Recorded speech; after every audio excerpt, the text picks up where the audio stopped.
حضور نبی اکرم صلی اللہ علیہ وآلہ وسلم نے قیامت کی علامات کبریٰ کے زمانہ ظہور کا ذکر اپنے ایک فرمان مبارک میں کچھ یوں کیا ہے۔ حضرت ابو قتادہ رضی اللہ عنہ سے روایت ہے کہ رسول اللہ صلی اللہ علیہ وآلہ وسلم نے ارشاد فرمایا،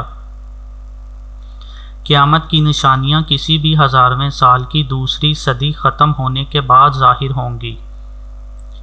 اس کا مفہوم یہ ہے کہ قیامت کی علامات کبریٰ جن کی تعداد 10 ہے، جب بھی ظاہر ہونا شروع ہوں گی وہ وقت کسی بھی 1000ویں سال کے شروع ہونے کے بعد پہلی 2 صدیوں کے اختتام پر آئے گا۔ دوسرے لفظوں میں 1000واں سال کوئی بھی ہو سکتا ہے، خواہ وہ کئی ہزار برس کے بعد آئے یا لاکھوں برس کے بعد۔ اس امر کا تعین نہیں کیا گیا، جیسا کہ اب سن ہجری کا دوسرا 1000واں برس شروع ہے۔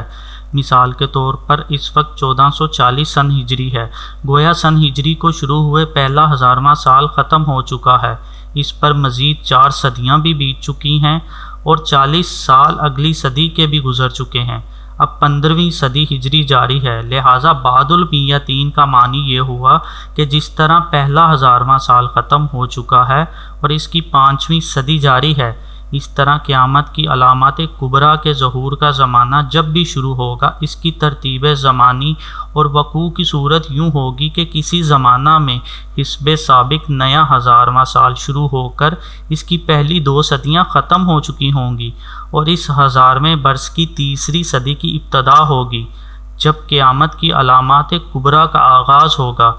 اس کی ایک وجہ یہ بھی ہے کہ علامات کبریٰ میں سے پہلی علامت امام مہدی علیہ السلام کی آمد ہے۔ سیدنا امام مہدی علیہ السلام کا ظہور قیامت کی علامات کبریٰ میں سے پہلی علامت ہوگا اور یہ بھی کسی 1000ویں سال کی دوسری صدی کے بعد ہی ہوگا۔ یہ بات امام بخاری کے شیخ امام نعیم بن حماد کی بیان کردہ درج ذیل روایات سے مزید واضح ہوتی ہے۔ محمد بن حنفیہ بیان کرتے ہیں، امام مہدی علیہ السلام کسی بھی 1000ویں سال کی دوسری صدی میں ظاہر ہوں گے۔ حضرت ابو جعفر بیان کرتے ہیں، امام مہدی علیہ السلام کسی بھی 1000ویں سال کی دوسری صدی میں ظاہر ہوں گے۔ حضرت ابی قبیل بیان کرتے ہیں، لوگ حضرت امام مہدی علیہ السلام کی خلافت پر کسی بھی 1000ویں سال کے سن 204 ہجری میں متفق ہوں گے۔ امام سیوطی یہ تمام روایات الحاوی للفتاوی میں ذکر کرنے کے بعد کہتے ہیں، یہ تمام آثار امام مہدی علیہ السلام کے کسی بھی 1000ویں سال کی دوسری صدی میں آنے کی طرف اشارہ کرتے ہیں۔ مذکورہ روایات اور ان پر امام سیوطی کا یہ تبصرہ امام مہدی اور قیامت کے زمانہ ظہور کی مزید وضاحت کرتا ہے۔ یہ بات اس حوالے سے بھی قرینِ قیاس ہے کہ امام مہدی علیہ السلام امت محمدی کے آخری مجدد ہی نہیں بلکہ وہ مجدد اعظم ہوں گے۔ حضور نبی اکرم صلی اللہ علیہ وآلہ وسلم نے فرمایا کہ میری امت میں تجدید دین کے لیے ہر صدی کے شروع میں مجدد آئے گا۔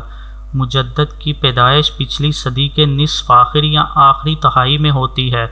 ہر مجدد نئی صدی کے آغاز پر اپنا تجدیدی کام شروع کرنے کے لیے تیار ہوتا ہے، اس لیے امام مہدی علیہ السلام اس 1000ویں سال کی دوسری صدی کے دور اواخر میں پیدا ہو چکے ہوں گے، اور جو ہی تیسری صدی بعد المیتین کا زمانہ شروع ہوگا تو ان کے ظہور کا اعلان ہو جائے گا، جیسا کہ پہلے تحریر کیا جا چکا ہے کہ قیامت کی علامات کبریٰ میں سے یہ پہلی علامت ہوگی۔ اس کے بعد ہی پے در پے دیگر علامات کبریٰ ظہور پذیر ہوں گی۔